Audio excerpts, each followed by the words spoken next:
Di Indonesia sendiri sekarang kita punya 5 agama yang diakui ya? Iya, 5 agama yang diakui gitu kan. Terus juga ini udah dari zaman dulu banget, bahkan jauh sebelum Indonesia merdeka tuh Indonesia memang sudah menganut banyak agama gitu ya. Agama, Dan jadi juga betul. kepercayaan gitu. Jadi kita mulai dari tempat ibadah agama Islam terlebih dahulu, yakni bisa dibilang masjid ya. Masjid Al-Irsyad berbentuk persegi atau kubus, tentunya dengan fasad berongga pada dinding dan juga membentuk lafaz 2 kalimat syahadat. Di segmen kali ini kita akan membahas gereja unik dan juga bersejarah yang ada di Indonesia. Dan seiring perkembangan waktu, gereja katedral ini mulai dibangun dan juga pada pertengahan tahun 1890 dimulailah peletakan batu pertama untuk pembangunan gereja baru. Kelenteng Hong Tik Han, Surabaya ini merupakan kelenteng yang terletak di Jalan Duku, Surabaya Utara. Lokasi kelenteng ini nggak jauh nih ke arah timur dari kawasan legendaris di Surabaya yaitu Jembatan Merah.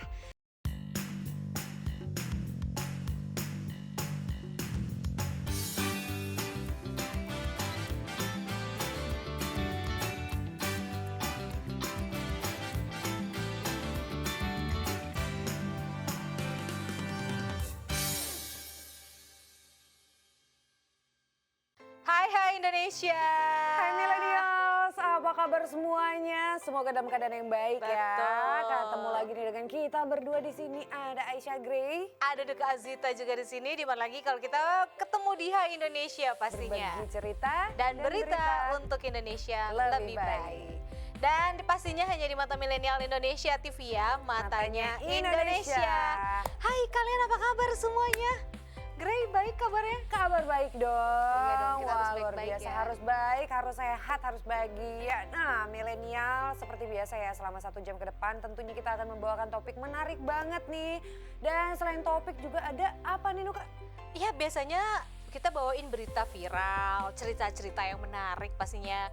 Terus informasi-informasi baik di dalam negeri maupun di mancanegara kita kasih buat kalian Kita ya nggak? kasih, kita rangkum dalam 1 jam. Jadi kalian tinggal duduk manis, dengerin aja. Mau sambil nyemil gorengan juga boleh ya. Boleh banget, jangan lupa pakai cabai rawit nih ya. Wih. Biar pedes-pedes gimana gitu, jadi Bener. semangat ngelihat kita berdua gitu kan. Nah, kalau di episode kali ini ya Grey, kita seperti biasa 3 segmen pertama tuh kita bahas tema besar kita gitu. Nah, ini kita mau ngajak kalian juga jalan-jalan, tapi ini lebih gimana ya, jadi menumbuhkan rasa Bhinneka Tunggal Ika kalian gitu loh. Nah, kita akan ngajak kalian untuk berjalan-jalan mengenal lebih dalam terkait dengan tempat-tempat ibadah yang ada di Indonesia.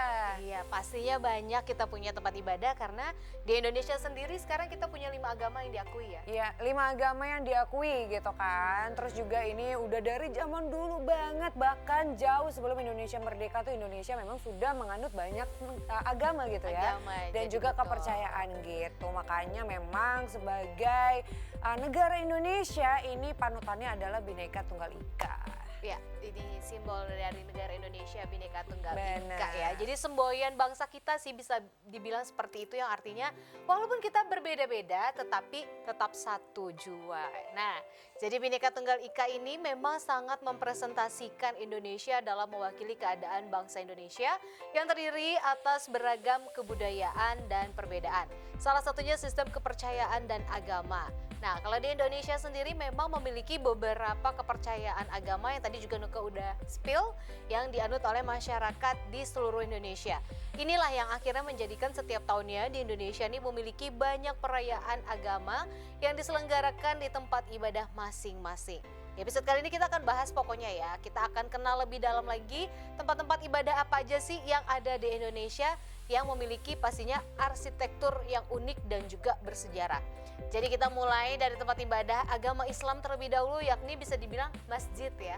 Ada apa nih? Benar. Nah, kalau untuk masjid yang pertama tentunya ada Masjid Al-Irsyad Al-Irsyad Bandung. Nah, Masjid Al-Irsyad Bandung ini terletak di kawasan Kota Baru Parahyangan, Padalarang, Kabupaten Bandung Barat, guys. Jadi, masjid tersebut ini memiliki keunikan. Kenapa sih? Karena bentuk bangunan masjid yang tidak seperti masjid pada umumnya.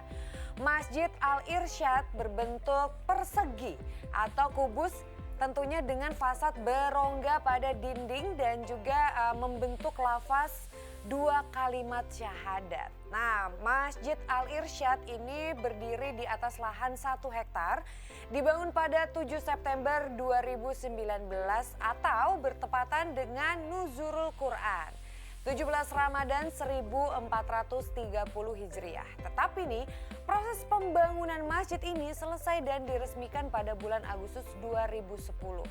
Dan sosok perancang masjid monumental di Bandung Barat itu adalah Ridwan Kamil yang sekarang menjabat sebagai Gubernur Jawa Barat. Wah, arsitektur masjid tersebut terinspirasi tentunya dari gaya bangunan Masjidil Haram atau Ka'bah ya.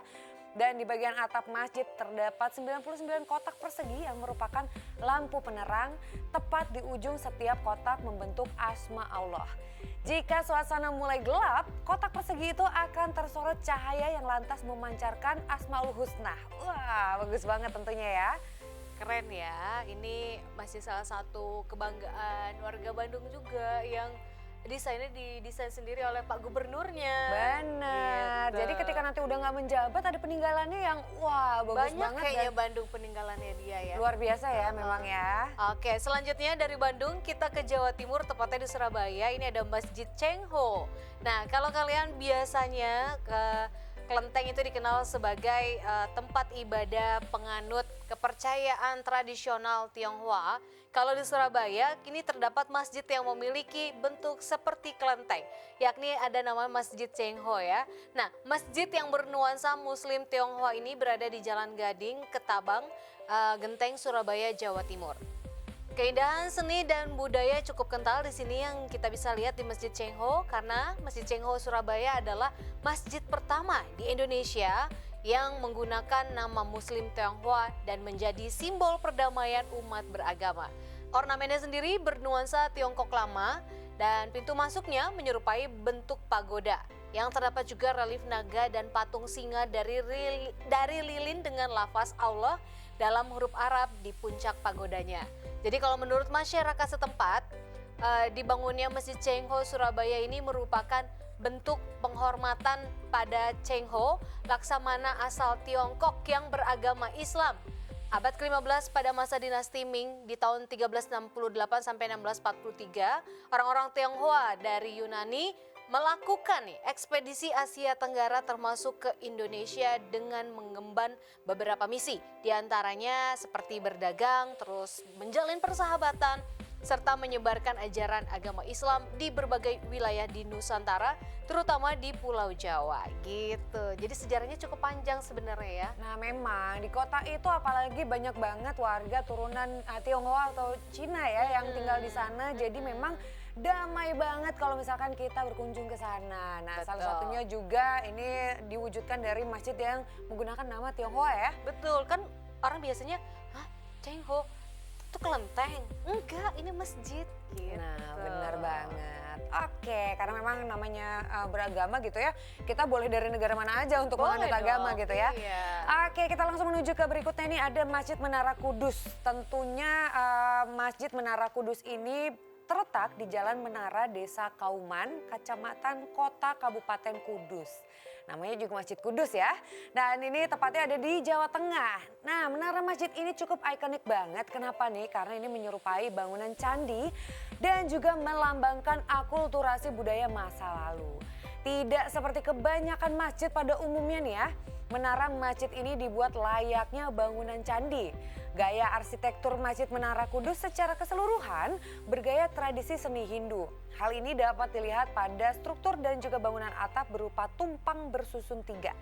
Sementara bangunan menara masjid menyerupai Candi Jago yang merupakan peninggalan Raja Singasari Wisnuwardana. Dan secara ornamen masjid ini sangat kental banget nih dengan unsur-unsur Arab dan juga Islam. Dan bagi yang belum tahu nih, Masjid Menara Kudus dibangun oleh Ja'far Shadiq atau yang lebih dikenal dengan nama Sunan Kudus.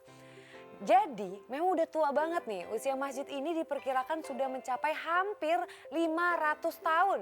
Dan nama asli masjid ini adalah Masjid Al-Quds. Kata ini merujuk kota suci di Palestina yang bernama Al-Quds atau juga dikenal Yerusalem gitu.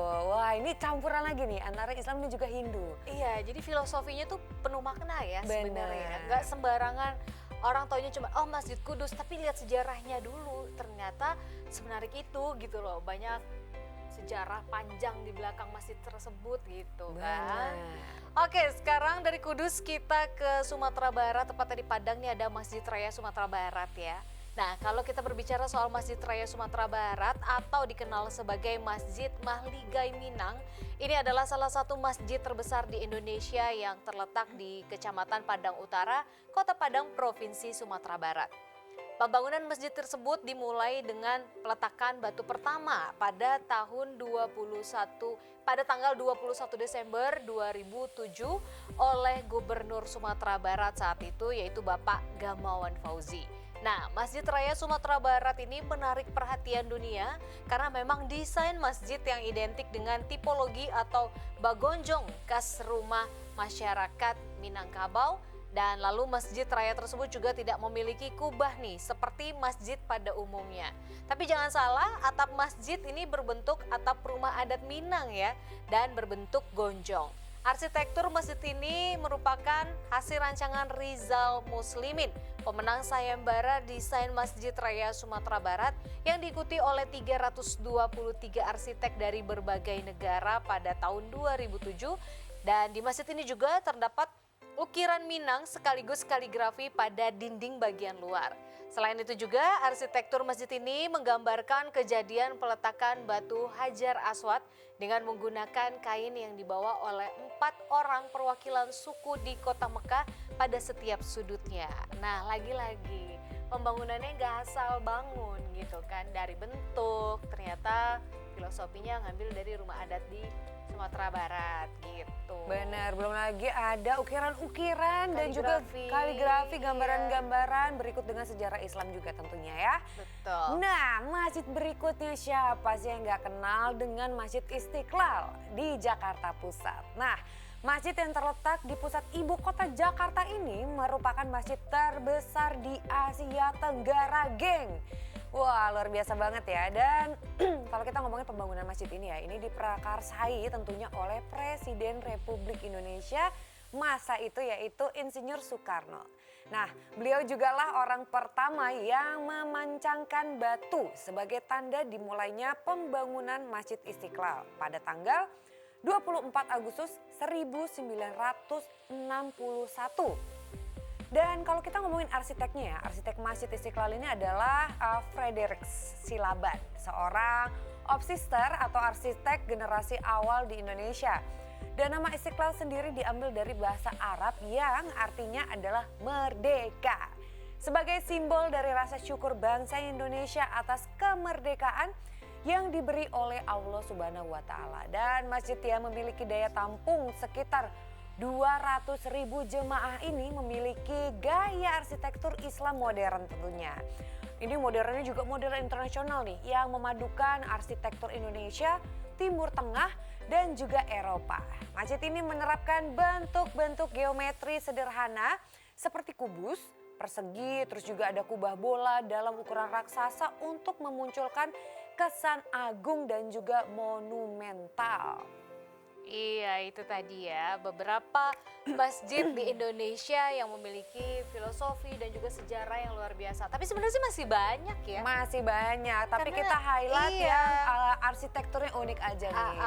Tapi kalau kita mau bahas semuanya ya nggak cukup waktunya. Gak cukup, gitu. karena kalau kita ngomongin Lombok aja udah ada 1.000 sendiri masjidnya. 1.001 masjid. 1.001 masjid di sana gitu. Oke, Oke, kita jangan kemana-mana ya. bahas lagi kira-kira berikutnya nih. Rumah tempat ibadah yang mana? Nah, kalau kalian penasaran tetap stay tune, pantengin kita terus. Kita break sebentar, jangan kemana-mana, tetap di Hai Indonesia. Berbagi cerita dan berita untuk Indonesia lebih baik.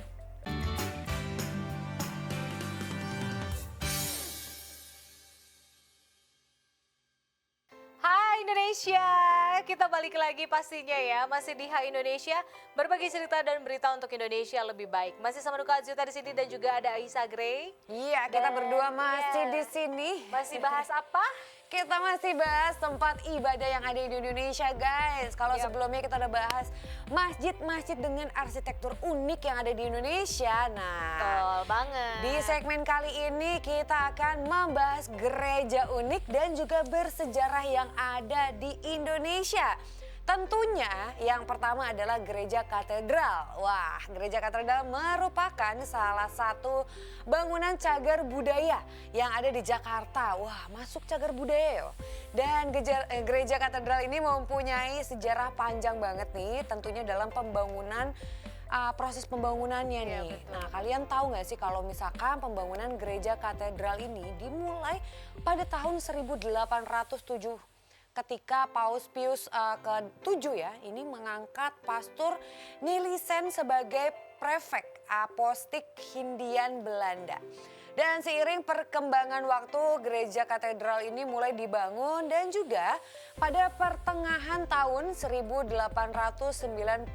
dimulailah peletakan batu pertama untuk pembangunan gereja baru. Dan orang yang ditunjuk tentunya untuk menjadi perencana dan juga arsitek pembangunan gereja adalah Antonius Dismans ya. Ini walaupun sempat mengalami kendala tentunya dan juga perubahan pemimpin dalam proses pembangunannya. Pada tahun 1988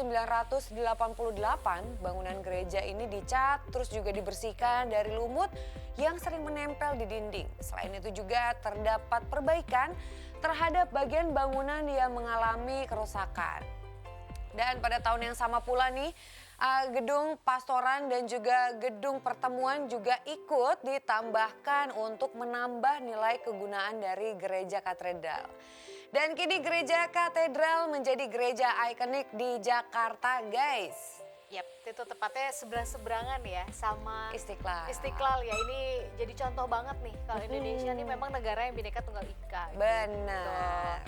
Oke, selanjutnya kita punya gereja Santa Maria de Fatima. Gereja Santa Maria de Fatima ini kalian bisa menemukan ya gereja ini di Jalan Kemenangan 3, Glodok, Taman Sari, Jakarta Barat. Bangunan ini terletak di antara pemukiman padat penduduk dengan mayoritas etnis Tionghoa. Nah, kalian tahu gak sih kalau gereja Santa Maria de Fatima ini diperkirakan berdiri pada abad ke-19 Masehi yang awalnya digunakan sebagai rumah tinggal. Tapi di tahun 1951 bangunan ini mulai digunakan sebagai asrama umat Katolik. Pada tahun 1954 sampai 1955, bangunan ini akhirnya resmi beralih fungsi sebagai tempat ibadah umat Katolik dan sebagai gereja dan juga kelenteng ternyata ya. Jadi gereja ini tuh masih mempertahankan bangunan etnis Tionghoa dan jadi kalau kalian berada di depan pintu masuk, kalian ini akan menemukan patung kilin berjejer yang mengingatkan kita akan kelenteng bergaya Tiongkok. Ketika kalian masuk ke dalam gerejanya nanti kalian akan merasakan nih atmosfer khas Cina yang memang cukup kental.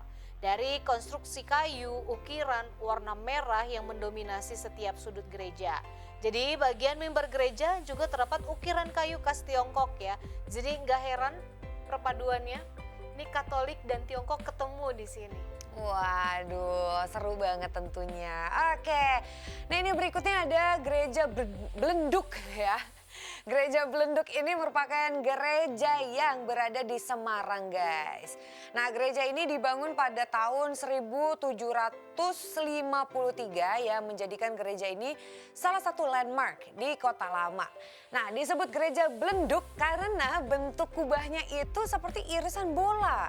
Maka nih orang menyebutnya Belenduk gitu ya. Nah, menempati area seluas 400 meter persegi, gereja Belenduk GPIB Immanuel ini dibangun dengan gaya neoklasik.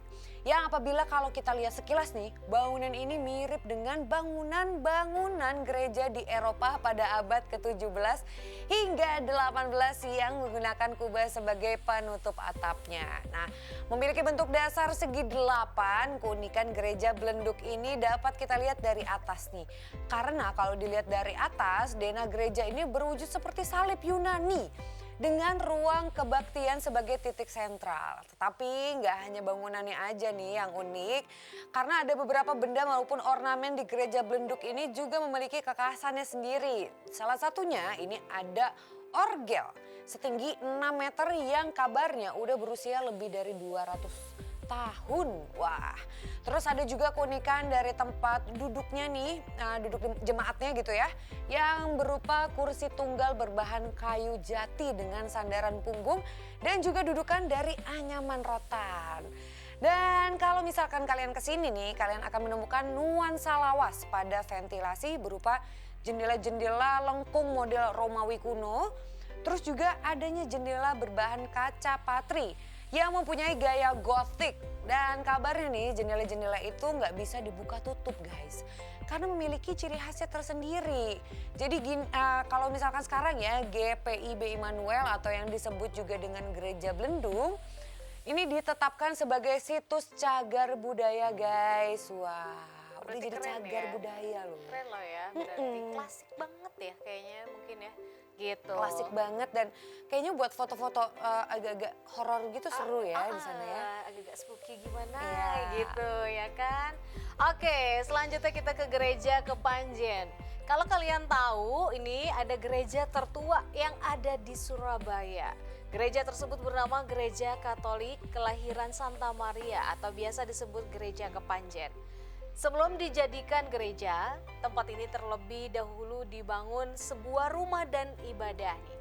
Dan rumah inilah yang kelak menjadi cikal bakal bangunan yang akrab disebut Gereja Kepanjen. Akhirnya ya, yaitu tadi Gereja Kepanjen yang ada di Surabaya, Jawa Timur gitu. Mungkin untuk warga-warga Jawa Timur udah nggak asing kali ya dengar nama Gereja Kepanjen. Benar, apalagi arek-arek Surabaya nih. Waduh. Caca, udah pernah ke gereja belum, Ca? Gitu. Nah, itu dia ya. Emang kalau kita ngomongin tempat ibadah di Surabaya tuh banyak banget ya Nuka ya. Tadi Masjid Cheng Ho. Benar. Ada di Surabaya juga, perpaduan Tionghoa dan Muslim. Nah ini juga gerejanya juga ada Gereja Kepanjen namanya. Selanjutnya ada gereja mana lagi nih? Nah, ini berikutnya nih untuk kalian ya penganut Kristen Protestan, ini ada Gereja Merah. Wah, Gereja Protestan di Indonesia bagian Barat GPIB Immanuel di Jalan KDP Slamet nomor 43 Kediri, bukan sekedar tempat ibadah guys. Wah, kenapa nih? Karena berjuluk Gereja Merah, bangunan ini merupakan peninggalan pemerintah Hindia Belanda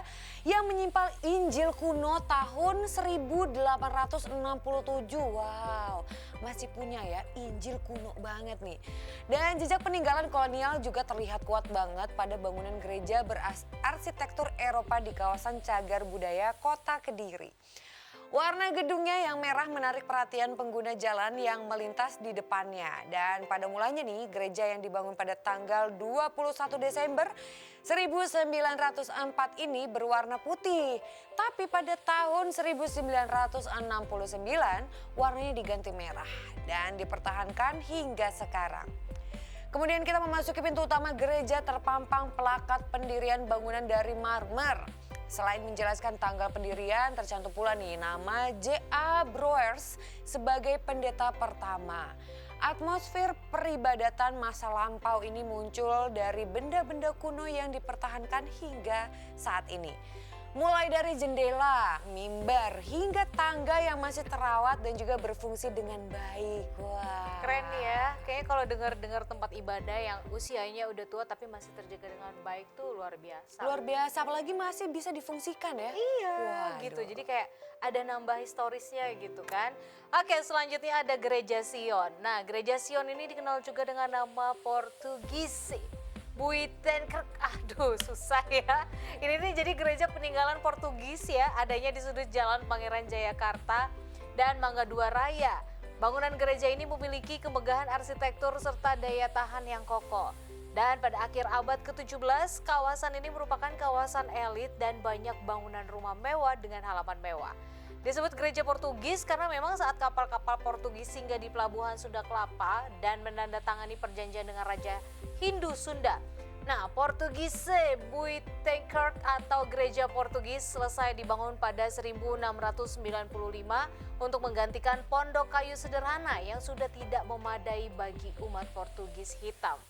Akhirnya peresmian gedung gereja dilakukan pada hari Minggu 23 Oktober 1695 dengan dihadiri Gubernur Jenderal Willem van Outhoorn dan pemberkatan oleh Pendeta Theodorus Zas. Nah, pembangunan fisik ini memakan waktu sekitar 2 tahun lamanya. Peletakan batu pertama dilakukan oleh Wouter van Horns pada 19 Oktober 1693. Tua-tua loh ya usianya. Wah, tua-tua banget usianya dan memang ini merupakan catatan sejarah. Makanya gak heran nih kalau untuk beberapa tempat ibadah sudah dijadikan cagar budaya. Karena ini menandakan banget pada masa lampau gitu ya. Betul. Ini tuh perpaduan mulai dari Hindu lah, terus juga ada Belanda, terus juga Tiongkok gitu ya, yang memang ini menjadi satu padu dengan Indonesia karena memang tujuannya dulu mulai dari penjajahan sampai perdagangan gitu ya. Betul. Benar. Oke, guys, kita nanti akan bahas lebih lanjut, tapi Yap. kita break sejenak dulu. Tenang, gak lama-lama kita akan kembali tentunya dengan informasi berikutnya. Ya oke, nanti kita masih bahas lagi tentang tempat-tempat ibadah yang ada di Indonesia ya. Jangan kemana-mana, tetap stay tune di Hal Indonesia, berbagi cerita dan berita Untuk Indonesia lebih baik.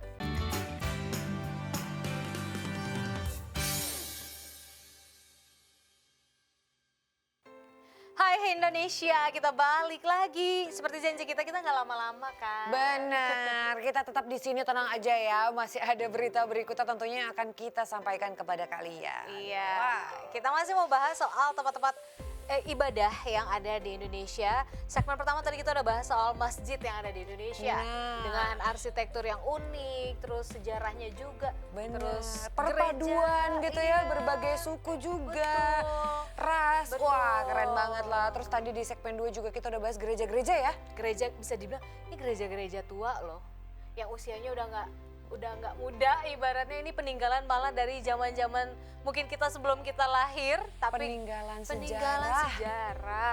Jadi nggak hanya merupakan tempat ibadah, tapi kita juga bisa mengunjungi dan mencari tahu sejarahnya seperti apa bangunan gereja dan juga masjid tadi yang udah kita bahas ya. Benar. Nah, tadi kan kalau kita udah bahas masjid, gereja nih, sekarang kita akan membahas tentang kelenteng. Nah, ini adalah vihara dan juga pura unik dan juga bersejarah yang ada di mana lagi kalau bukan di Indonesia. Yang pertama nih kita akan bahas kelenteng yang merupakan tempat ibadah agama Konghucu. Kelenteng Hong Thik Han, Surabaya ini merupakan kelenteng yang terletak di Jalan Duku, Surabaya Utara.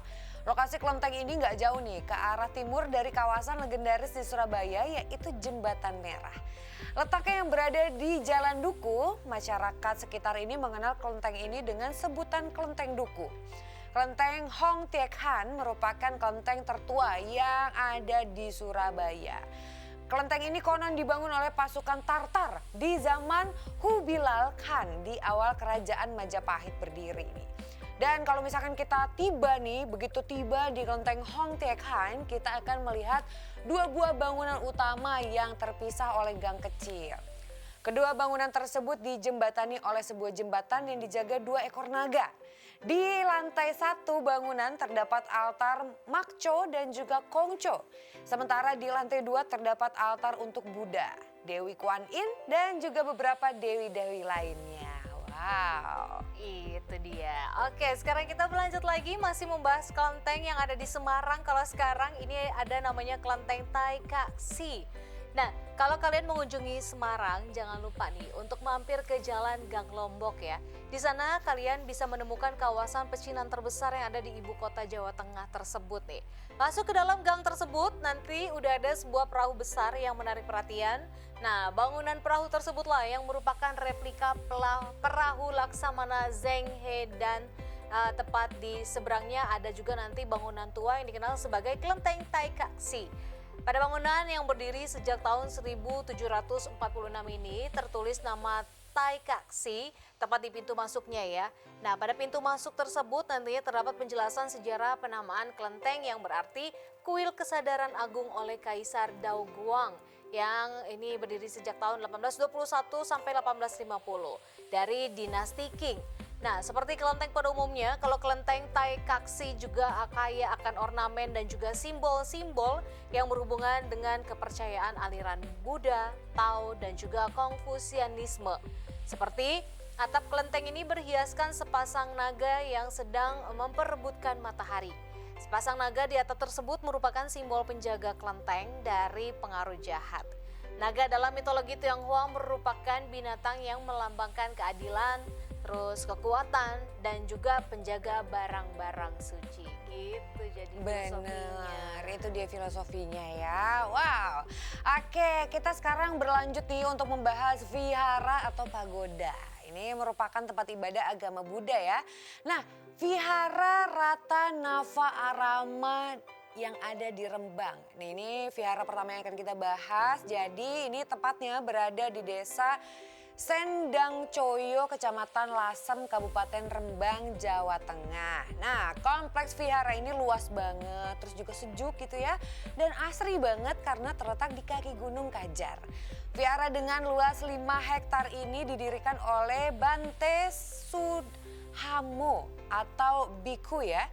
Dan hal yang menarik dari vihara ini adalah terdapat patung-patung Buddha dengan berbagai bentuk yang menggambarkan perjalanan hidup Siddhartha Gautama dari mulai lahir sampai menjadi Buddha dan juga meninggal. Nah, hal unik dan menarik lainnya adalah adanya patung Buddha tidur atau reclining Buddha.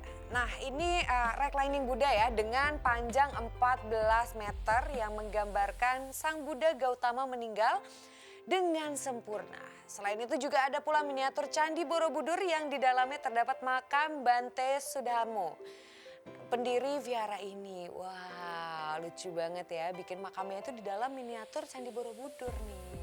Iya ya, mungkin biar sekalian ada sejarahnya gitu kan. Betul. Oke, selanjutnya ada Pagoda Taman Alam Lumbini di Sumatera Utara. Nah, Pagoda Taman Alam Lumbini ini berada di dataran tinggi Brastagi, Kabupaten Karo, Sumatera Utara dan jaraknya 50 km dari kota Medan. Pagoda ini merupakan replika Pagoda Swedagon yang ada di Myanmar. Jadi warna emas dari pagoda ini menyerupai vihara-vihara yang ada di Thailand ya millennials. Pagoda Lumbini ini dibangun di tahun 2007 dan selesai di tahun 2010. Jadi Pagoda Lumbini ini mendapatkan rekor rekor Indonesia atau MURI sebagai pagoda tertinggi di Indonesia pada saat itu ya, dengan tingginya yang mencapai 46,8 meter millennials. Salah satu yang unik dari Taman Alam Lumbini adalah lonceng yang terdapat di luar gedung. Jadi seperti umumnya kuil di Taiwan atau di Tiongkok ini dengan huruf China atau Avalokitesvara Kuan Im. Di bagian luar pagoda juga banyak terdapat bendera luar yang digantung gitu. Jadi benar-benar menyerupai seperti di Taiwan, di China.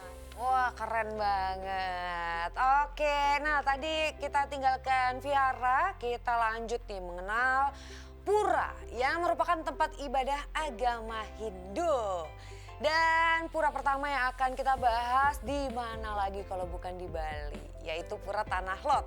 Nah, Pura Tanah Lot adalah salah satu pura yang sangat disucikan di Bali nih. Tanah Lot terkenal sebagai tempat yang indah banget tentunya untuk melihat matahari terbenam ya. Berlokasi di Desa Beramban, Kecamatan Kediri, Kabupaten Tabanan Pura. Pura Lot ini berdekatan tentunya dengan tempat wisata terkenal yang ada di Bali Selatan, yaitu Kuta, Seminyak, Canggu dan juga Legian. Berada di bibir pantai yang curam, Pura Tanah Lot ini tampak begitu indah banget nih. Dan ketika air laut pasang, Pura Tanah Lot terlihat seperti daratan yang mengambang di tengah pantai. Para pengunjung tentunya baru bisa menginjakan kaki di tempat ini saat air laut sudah mulai surut. Di sekitaran Pura Tanah Lot banyak terdapat gua yang kabarnya nih dibentuk oleh air laut yang terus-menerus mengikis karangnya. Wow, gua-gua ini kemudian menjadi tempat hidup bagi ular-ular laut yang jinak. Nah, konon nih, ular-ular ini merupakan hewan milik dewa yang mendiami pura untuk menjaga kawasan suci Pura Tanah Lot.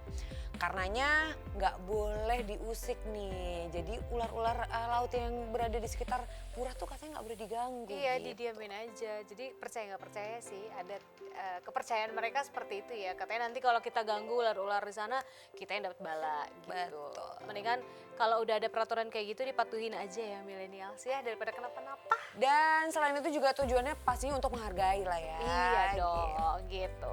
Selanjutnya masih dari Bali, ini ada Pura Taman Ayun Mengwi. Pura Taman Ayun Mengui ini berlokasi di Jalan Ayodhya, Kecamatan Mengui, Kabupaten Badung, Bali. Pura ini sangat indah sesuai dengan namanya yang berarti pura di taman yang indah. Selain indah, Pura Taman Ayun juga dinilai memiliki nilai sejarah ya guys. Pura Taman Ayun merupakan pura ibu atau paibon bagi kerajaan Mengui. Nah, pura ini dibangun oleh Raja Mengui I Gusti Agung Putu pada tahun 1556 Saka atau 1634 Masehi. Pada mulanya, I Gusti Agung Putu ini membangun sebuah pura di utara desa Mengui untuk pemujaan leluhurnya. Nah, pura tersebut dinamakan Taman Genter tadinya. Tetapi I Gusti Agung Putu memindahkan Taman Genter ke arah timur dan memperluas bangunan tersebut.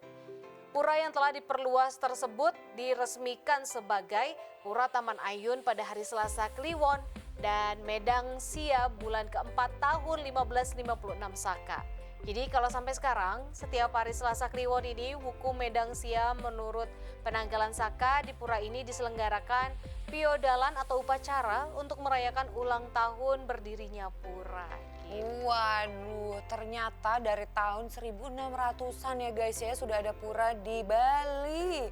Tuh kan rata-rata rumah ibadah yang kita bahas nih usianya memang udah cukup tua bisa dibilang ya. Bener banget, dan itu membuktikan apa nih? Keberagaman agama yang ada di Indonesia itu sudah ada jauh sebelum Indonesia merdeka guys. Betul. Makanya alangkah baiknya itu kita saling menghargai antar umat beragama, Iya, apapun betul. sukunya, apapun rasnya. Betul, jangan Iya. ada lagi kita mau dipecah dengan isu-isu yang berbau agama. Benar. Karena dengan adanya tempat ibadah yang satu sama lain ini jaraknya berdekatan, ini aja sebenarnya tuh contoh gitu loh. Kalau di Indonesia dari dulu tuh udah memang Bhinneka Tunggal Ika gitu, berbeda-beda tapi kita satu tujuan. Dan itu dia nih yang membuat Indonesia kaya. Selain alamnya, budayanya, sejarahnya, makanannya, tapi juga keberagamannya ya. Baik Oke. suku, budaya dan juga agama. Oke lah.